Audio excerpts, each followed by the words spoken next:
بسم الله الرحمن الرحيم. الحمد لله حمدا كثيرا طيبا مباركا فيه كما يحب ربنا ويرضاه،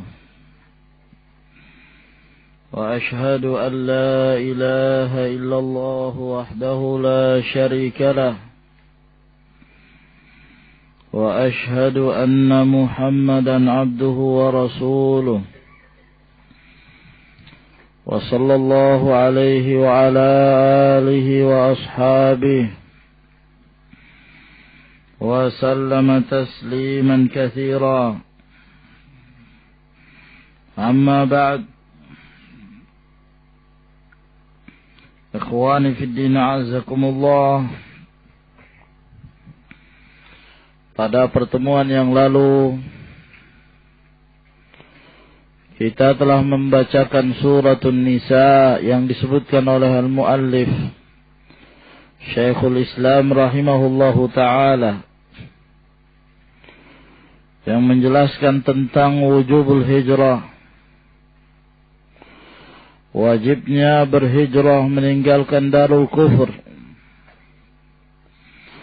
menuju kepada darul Islam.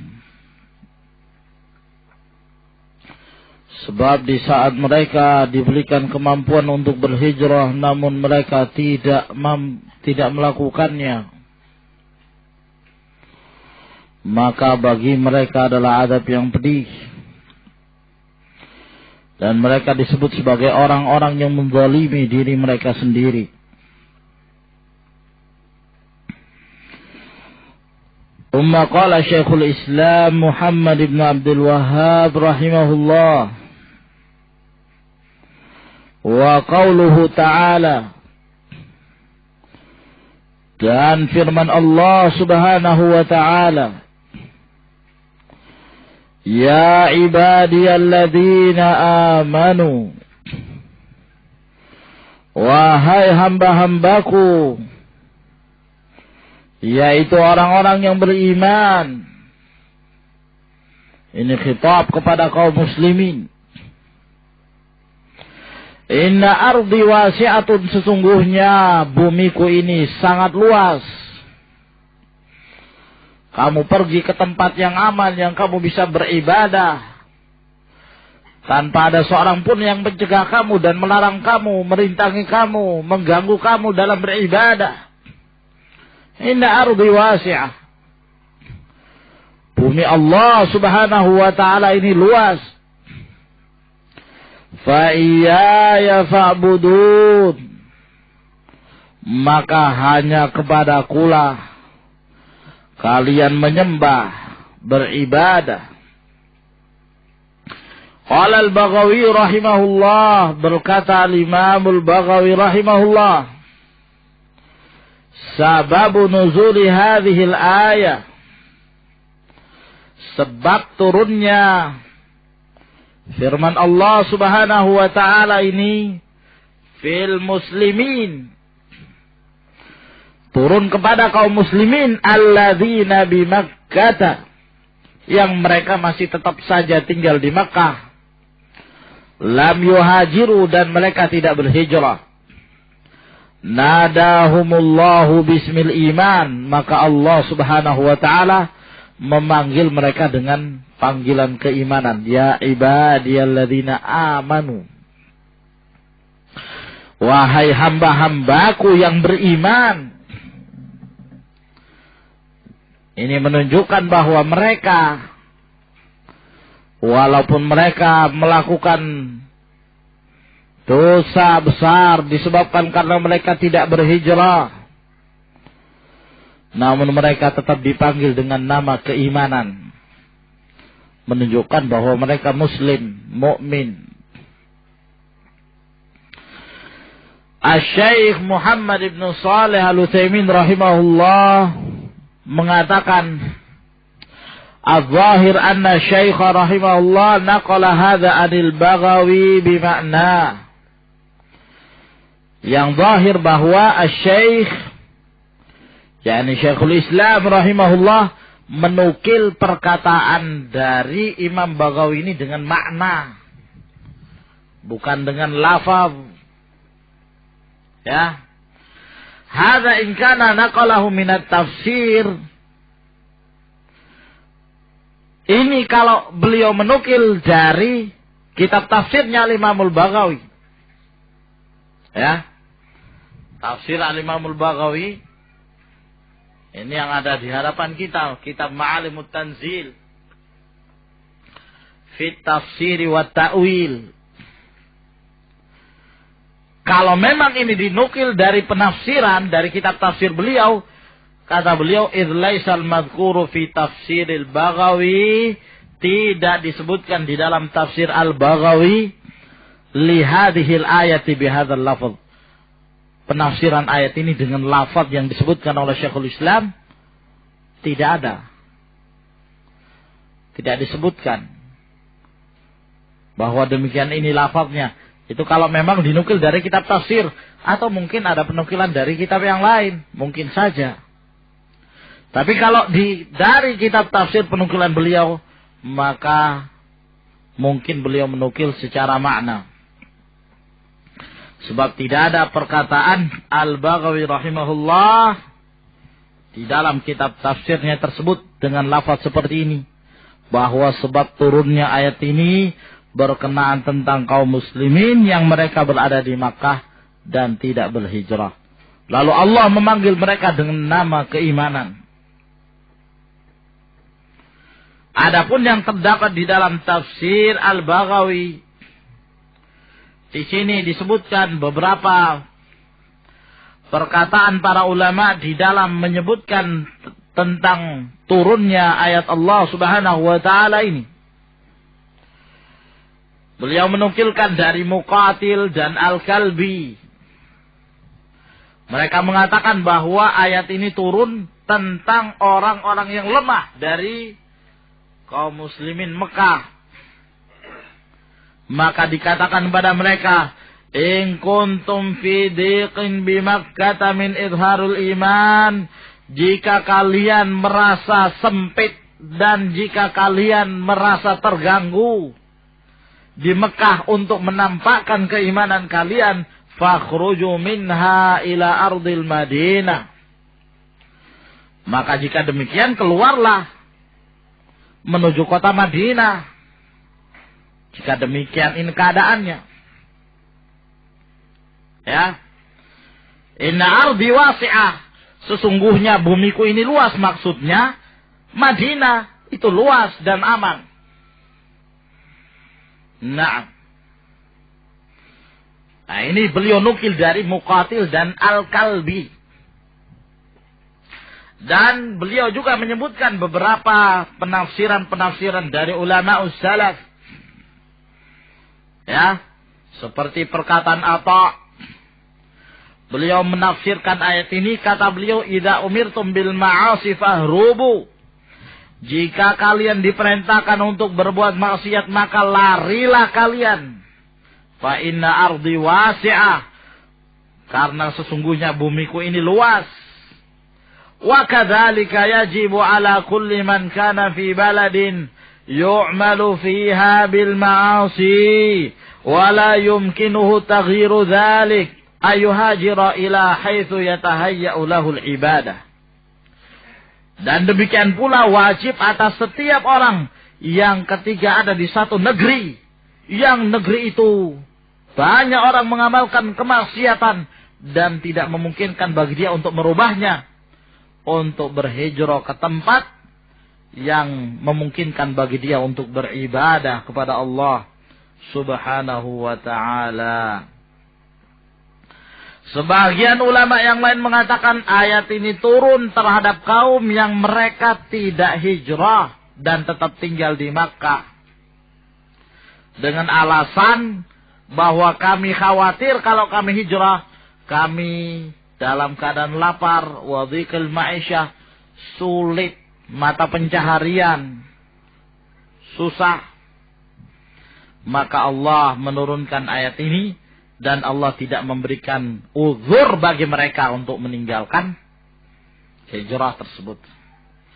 Walhasil ini ya ikhwani fiddin azakumullah, penafsiran-penafsiran para ulama di dalam menafsirkan firman Allah ini yang menjadi syahid bahwa perkataan Al-Baghawi yang disebutkan oleh Syekhul Islam di dalam kitab Al-Usulul Tsalatsa ini, kalau dinukil dari kitab tafsir tidak didapatkan perkataan Al-Baghawi seperti ini. Akan tetapi mungkin saja beliau menukil dari kitab Al-Baghawi yang lainnya. Wallahu a'lamu bissawab. Ya. Wa dalilu 'alal hijrah. Dan dalil atas wajibnya berhijrah minas sunnah, dari sunnah Nabi sallallahu alaihi wasallam, qauluhu sallallahu alaihi wa alihi wasallam, la tanqati'ul hijratu hatta tanqati'at taubah. Tidaklah berhenti hijrah hingga berhentinya taubat. Tidak terputus hijrah hingga terputusnya taubat. Selama taubat pintunya masih terbuka, maka demikian pula pintu hijrah masih terbuka. Ya. Dan ini sebagaimana yang kita sebutkan bahwa hadis Nabi sallallahu alaihi wasallam yang diriwayatkan oleh Aisyah dan Ibnu Abbas muttafaqun alaih, la hijrata ba'dal fath, maksudnya hijrah dari Makkah menuju Madinah. Adapun hijrah dari baladul kufur ila baladil Islam, maka yang demikian ini terus menerus hingga hari kiamat. Naam. Wala tanqati'ut taubah, dan tidak pula terputus taubat itu hatta tatlu asyamsu min maghribiha, hingga terbenamnya matahari dari terbitnya matahari dari tempat terbenamnya. Hingga terbit matahari dari tempat terbenam. Hadis ini diriwayatkan oleh Abu Dawud dan Al-Imamu Ahmad dan yang lainnya dengan sanad yang sahih dari hadis Muawiyah bin Abi Sufyan. Hadis ini disahihkan oleh Syekh Al-Albani rahimahullah di dalam Sahihul Jami'. Naam. Dan telah terdahulu kita sebutkan riwayat Imam Ahmad pula dari Junadah bahwa Rasulullah SAW mengatakan la tanqati'ul hijrah madamal jihad, bahwa tidak terputus hijrah itu selama ada jihad. Dalam riwayat yang lain, makutilal kufar, tidak akan terputus hijrah itu selama orang-orang kafir diperangi. Dan orang kafir diperangi ya sampai mendekati hari kiamat. Naam. Sebab kekufuran itu selalu ada di muka bumi. Maka selama ada kekufuran yang tidak tunduk di bawah pemerintahan dan kekuasaan Islam, maka jihad pun selalu disyariatkan sampai hari kiamat. Inilah yang dikatakan oleh Imam At-Tahawi di dalam akidahnya, al-jihadu madhin ila yaumil qiyamah ma'abarrin au fajir, bahwa jihad itu terus menerus disyariatkan hingga hari kiamat, baik bersama imam yang saleh ataukah imam yang fajir. Disebutkan di dalam hadis ini bahwa tidaklah terputus taubat sampai terbitnya matahari dari tempat terbenamnya. Kata Syekh Muhammad ibn Shalih Al-Utsaimin, "Dzalika hina intiha'il 'amali shalih al-maqbul." Yang demikian di saat berhentinya amalan soleh yang diterima. Sudah tidak ada lagi waktu penerimaan amalan. Qala Allah Ta'ala, berfirman Allah Subhanahu wa Ta'ala yang terdapat di dalam suratul An'am, Yauma ya'ti ba'du ayati rabbika la yanfa'u nafsan imanuha. Pada hari datang sebagian dari ayat-ayat tanda-tanda Rabbmu yang tidak memberikan kepada satu jiwa pun manfaat imannya. Lam takun amanat min qablu, karena sebelumnya memang dia tidak beriman, maka ketika datang waktu itu dia beriman, tidak bermanfaat iman itu. Au kasabat fi imaniha khaira, ataukah menghasilkan kebaikan dari imannya, tidak bermanfaat lagi. Ya. Nah, yang dimaksud dengan sebahagian ayat Allah Subhanahu wa taala tersebut adalah terbitnya matahari dari tempat terbenamnya. Wal muradu bi ba'dil ayat huna tulu'us syamsi min maghribiha. Yang dimaksud dengan sebagian ayat-ayat di sini adalah terbenamnya matahari dari tempat terbitnya matahari dari tempat terbenamnya. Naam. Walhasil ikhwani fid din azakumullah, al-hijrah merupakan amalan yang disyariatkan. Maka siapa saja dari kalangan kaum muslimin yang tinggal di tengah-tengah orang-orang kafir dan dia kesulitan untuk menjalankan agamanya, dia diteror dan dia diganggu untuk menampakkan agamanya, dalam keadaan dia memiliki kemampuan untuk berhijrah dan mengetahui tujuan untuk berhijrah, maka wajib hukumnya bagi dia untuk hijrah. Naam, sawa'un kanu fi Amerika, atau kanu fi Swedia, atau kanu fi ayyi balad min biladil kuffar. Di negara mana saja dari negara-negara kafir yang mereka selalu diteror, mendapatkan gangguan dan tidak bebas untuk beribadah. Nah, di dalam pembahasan ini ikhwani fiddin azakumullah,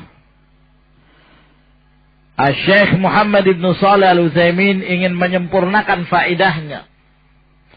Maka di sini akan beliau sebutkan tentang dua permasalahan yang penting. Pertama, tentang hukum safar menuju ke negara-negara kafir. Tentunya dengan berbagai macam tujuan dan maksud yang berbeda-beda. Ada yang datang ke sana untuk rekreasi, ada yang datang ke sana untuk mengambil ilmu, ada yang datang ke sana dengan tujuan yang lain pula, bisnis dan lain sebagainya. Naam.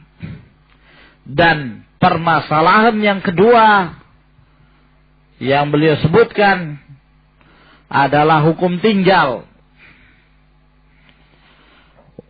Hukumnya tinggal di negara kafir, di tengah orang-orang kafir. Di sini akan beliau jelaskan kedudukan dari dua keadaan tersebut. Tatimmah, penyempurna. Nadhkuru huna hukma safari ila biladil kufur. Kami sebutkan di sini hukum berangkat, hukum bepergian menuju ke negara-negara kekufuran, negara-negara kafir. Fanaqul, maka kami mengatakan, as-safaru ila biladil kuffari la yajuzu, bahwa bepergian menuju negara-negara kafir hukumnya tidak boleh. Illa bisalasati syurutin, kecuali bila terpenuhi 3 persyaratan. 3 persyaratan ini harus terpenuhi secara keseluruhan. Kapan salah satunya tidak memenuhi syarat, maka tidak boleh menuju kepada negara-negara kafir. Asyartul awal, syarat yang pertama, ayakuna indal insani ilmun, bahwa seseorang yang berangkat itu safar menuju negara kafir, dia harus memiliki ilmu yadfa'u bihi syubuhat. Ilmu ini digunakan untuk membantah syubhat, kerancuan-kerancuan dalam berfikir. Sebab jangan kita kira ikhwan fiddin barakallahu fikum bahwa orang-orang kafir mereka merasa tenang dengan di saat mereka melihat seorang muslim yang multazim. Mereka tidak akan tenang. Mereka tentunya akan selalu berupaya dan berusaha untuk memalingkan kaum muslimin dari agamanya, dari perintah Allah dan perintah Rasulnya sallallahu alaihi wasallam, dengan menyebarkan berbagai macam syubhat, berbagai kerancuan-kerancuan, untuk kemudian memasukkan syubhat ini ke dalam hati-hati kaum muslimin. Sehingga kalau mereka menyerapnya maka timbul keraguan terhadap agamanya. Sehingga sangat memungkinkan bagi dia untuk murtad dari agama Allah subhanahu wa ta'ala. Oleh karena itu seorang yang hendak safar ke negara kafir dia harus punya ilmu dalam rangka untuk menolak syubhat, membantah syubhat, agar dia tidak terpengaruh. Asyartu tsani, syarat yang kedua, ayakuna indahu dinun yamna'hu minasyahwat. Dia memiliki agama, dia memiliki keimanan yang mencegah dia untuk jatuh dalam perbuatan syahwat. Naam, dia bisa terjaga matanya, dia bisa menjaga hatinya untuk terjatuh dalam perbuatan zina. Sebab namanya negara kafir, negara yang tidak punya aturan dalam beragama. Beda dengan kaum muslimin, mereka diatur oleh Allah subhanahu wa ta'ala dan Rasulnya sallallahu alaihi wasallam berupa syariat-syariatnya. Akan tetapi orang-orang kafir mereka seenaknya melakukan apa saja yang cocok dengan perut dan hawa nafsu mereka. Naam. Sehingga tentunya syahwat itu jauh lebih besar. Naam. Ya. Aurat itu lebih ditampakkan. Kemaksiatan lebih merajalela. Jahiliyah tempat itu lebih nampak dibandingkan dengan kaum muslimin. Maka seseorang yang hendak safar menuju ke negara-negara kafir, dia harus memantapkan imannya, dia harus kokoh dengan keimanannya, agar jangan sampai tergiur dengan dunia, tergiur dengan kemaksiatan. Karena tidak memiliki iman yang kokoh, maka terjatuhlah dia ke dalam perbuatan zina dan yang semisalnya. Asyartu tsalits, syarat yang ketiga, ayyakuna muhtajan ila dzalik. Dia ketika berangkat ke negara tersebut memang butuh. Ya, ada kebutuhan bagi dia untuk berangkat. Kalau tidak ada kebutuhan, ya, mau kemana? Mau ke Australia. Ngapain di Australia?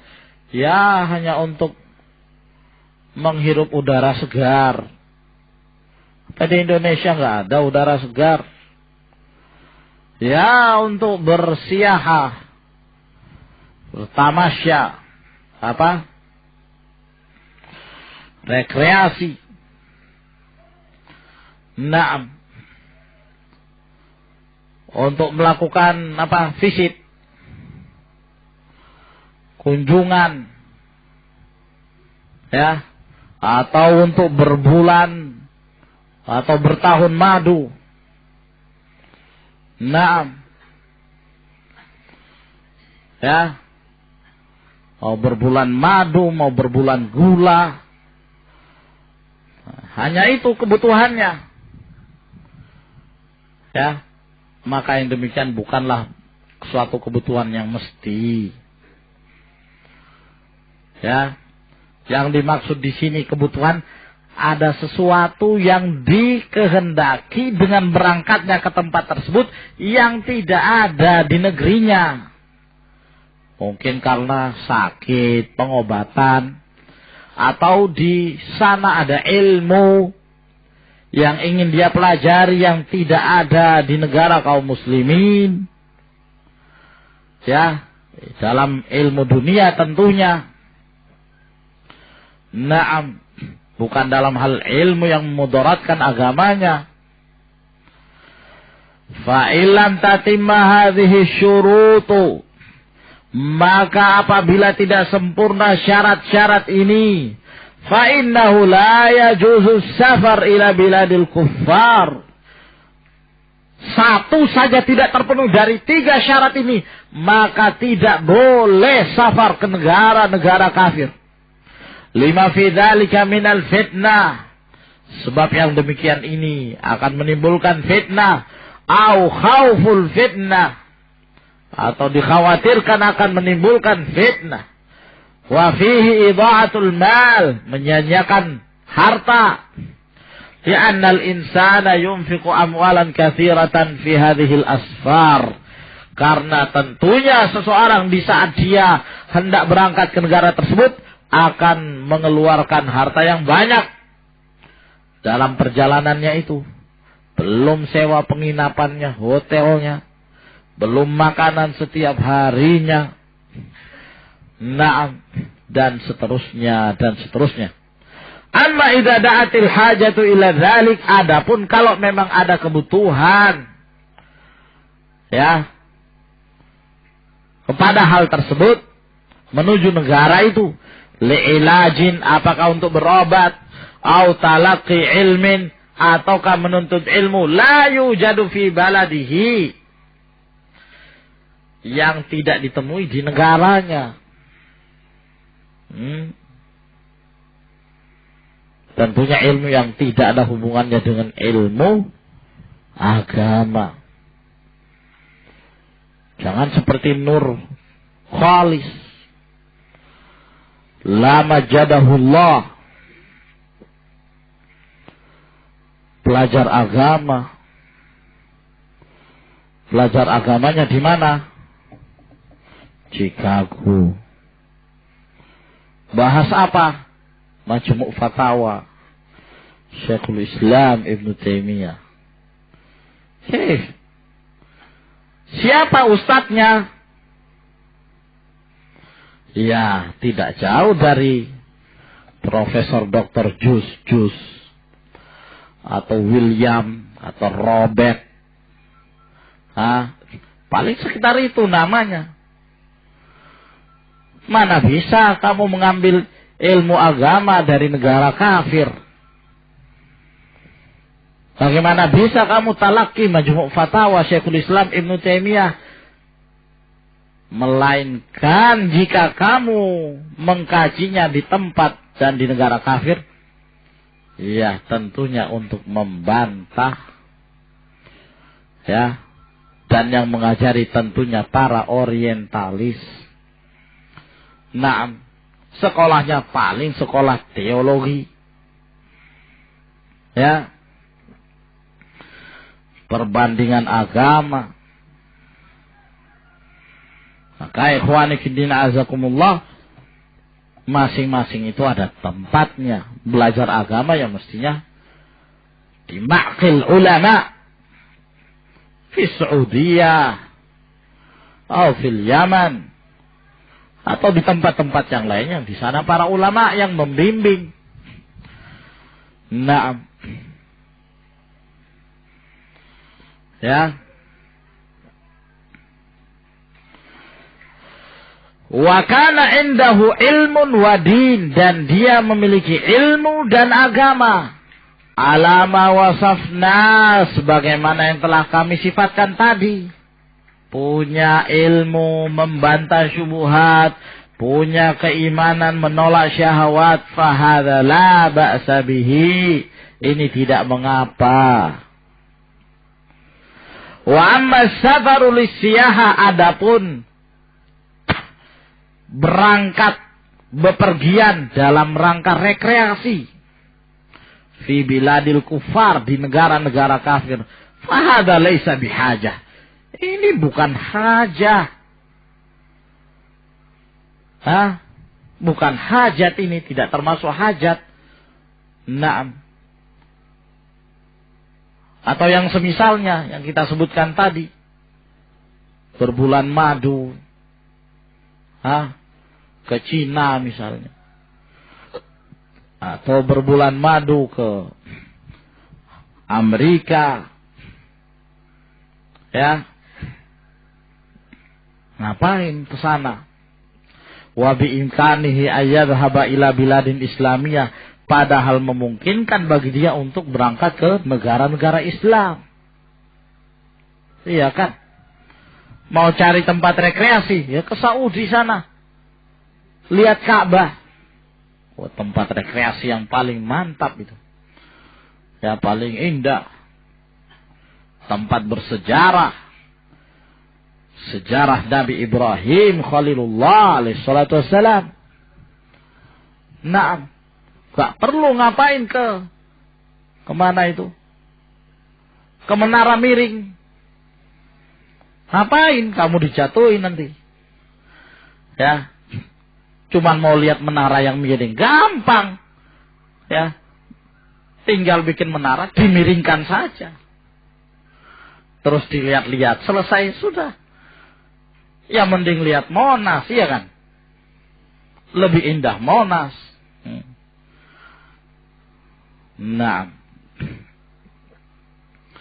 Yuhafidhu ahlaha ala syairil Islam, yang padahal kalau memungkinkan dia pergi ke negara-negara Islam, yang mana penduduk Islam itu menjaga syiar-syiar Islamnya. Kamu ke Saudi, kamu ke Yaman, ya, kunjungi pondok-pondok pesantren, Masya Allah, ya, rekreasi yang indah itu. Nah, melihat para ulama, mengunjungi para ulama, punya uang umrah, ya, umrah sambil bertemu para ulama ahli sunnah, kenikmatan. Ya, wa biladunal an walhamdulillah, negara kita sekarang, kata beliau, alhamdulillah, asbahat biladan siyahiyah, sudah menjadi negara yang ada tempat rekreasinya, begitu. Ya, biladan siyahiyah, ada tempat-tempat rekreasi. Ya, fi ba'dil manatik, pada sebagian daerah-daerah, fa bi imkanihi ayyadhhaba ilaiha, maka memungkinkan bagi dia berangkat ke sana, wa yaqdi zamana ijazatihi fiha, lalu menghabiskan zaman berliburnya di sana. Di sini memberikan isyarat bahwa Syekh Muhammad bin Shalih Al-Utsaimin rahimahullah membolehkan yang demikian. Ya, mungkin capek bekerja, ya, ingin istilahnya refreshing, direfresh, ya. Nah, dengan siyaha, dengan rekreasi, ya, melihat yang aneh-aneh di alam. Naam, lihat pohon apa itu? Apa itu ya, kawan? Di Sangatta itu apa? Kayu apa ini? Pohon ulin terbesar. Misalnya, Naam. Atau mau lihat Monas, ya. Naam. Atau mau lihat apa lagi ya, kawan? Ahsan, lihat pondok. Naam. Dapat ilmu. Liburan pondok. Kebanyakan anak-anak sekolah di Yaman kalau libur pondok mereka. Oleh karena itu pada zaman liburan, ya, itu pondok jauh lebih full, padat dibandingkan hari-hari yang lainnya. Ada liburan panjang, sebulan lamanya mereka kadang privat dengan seorang misalnya. Belajar tohfah selama sebulan. Ya, selesai, kembali lagi mereka masuk pondok-pondok. Nah, biasanya ya ada juga dari mereka yang berlibur di pondok, keenakan di pondok, keluar sekolah. Nah, dan mulazamah di pondok. Banyak juga yang demikian. Wa ammal iqamatu fi biladil kuffar fa inna khataraha azimun ala dinil muslim. Adapun kalau dia bermukim, tinggal di negara kafir, sesungguhnya bahayanya itu sangat besar terhadap agama seorang muslim. Wa akhlaqihi, akhlaknya. Wa sulukihi, ya, peringainya, perangainya. Wa adabihi, adab-adabnya. Wa qad syahadna wa ghairuna inhirafun kathir mimman aqamu hunaka faraja'u bighairi ma dhahabu bih. Sungguh kami telah menyaksikan dan selain kami juga menyaksikan banyaknya penyimpangan-penyimpangan dari orang-orang yang mereka pernah tinggal di negara kafir. Lalu mereka kembali dengan membawa sesuatu yang mereka dahulu membawa pergi. Ya. Jadi membawa pergi dahulu dengan keimanan, rajin sholat, pulang sudah tidak sholat lagi. Raja'u fusaqat, ada yang kembali menjadi fasik. Wa ba'duhum raja'a murtaddan an dini, sebagian mereka ada yang kembali murtad dari agamanya. Wa kafiran bihi wa bisairil adyan, bahkan ada yang mengingkari Islam dan mengingkari seluruh agama, yakni jadi komunis. Wal iyadu billah, hatta saru ilal juhudil mutlaq, sehingga mereka sampai kepada taraf pengingkaran secara mutlak terhadap agama. Wal istihza' biddin, dan mengolok-olok agama. Wa ahlihi sabiqina minhu wal lahiqin, dan sampai mengolok-olok para pemeluk agama yang dahulu dan yang sekarang. Ya. Walihada kana yambaghi bal yata'ayyanu tahaffudhu min dzalik. Oleh karena itu sepantasnya lah dan wajib untuk memelihara dari hal tersebut. Wa wad'u syurut allati tamna'u minal hawi fi tilkal mahalik, dan meletakkan syarat-syarat yang mencegah dia untuk terjerumus ke dalam kebinasaan tersebut. Ya. Ada seorang yang berasal dari Qasim. Dia dikenal dengan nama Abdullah Al-Qasimi. Orang ini pada awal-awal dia di dalam menuntut ilmu, semangat, dan bahkan mengeluarkan kitab-kitab bantahan kepada Rafidah, kepada Syiah, kepada para orientalis. Ya. Sampai salah satu kitabnya ketika membantah Rafidah dengan bantahan yang telak, salah seorang gurunya memberikan pujian. Sampai gurunya mengatakan, laqad ishtara al-Qasimi bi kitabihil jannah. Sungguh Abdullah Al-Qasimi ini telah membeli, ya, surga dengan harga kitabnya ini. Yani kitab yang sangat berharga. Akan tetapi lama-kelamaan dia mulai mengenal kehidupan barat. Berangkat ke Eropa. Lalu terpengaruh dengan kehidupan di sana. Dengan alasan fiqhul waqi'. Akhirnya lama-kelamaan menjadi ragu tentang Islam. Yang akhirnya menjadi murtad. Murtad dari agama Allah Subhanahu wa ta'ala. Bahkan mengeluarkan kitab-kitab membantah Islam. ya, dan mengeluarkan syubhat-syubhat terhadap Islam dan kaum muslimin. Ini diakibatkan karena pergaulan, bermuamalah dengan orang-orang kafir yang akan merusak agamanya. Kalau orang yang seperti ini, yang dahulunya dia seorang alim, memiliki ilmu, maka apalagi kita orang-orang yang lemah, ya, tidak punya senjata ilmu, tidak punya keimanan, lemah dari segala sisi, maka sangat mudah dipengaruhi oleh orang-orang kafir. Wal iyadzu billah wa ilahuna. Tafaddalu hafizakumullah.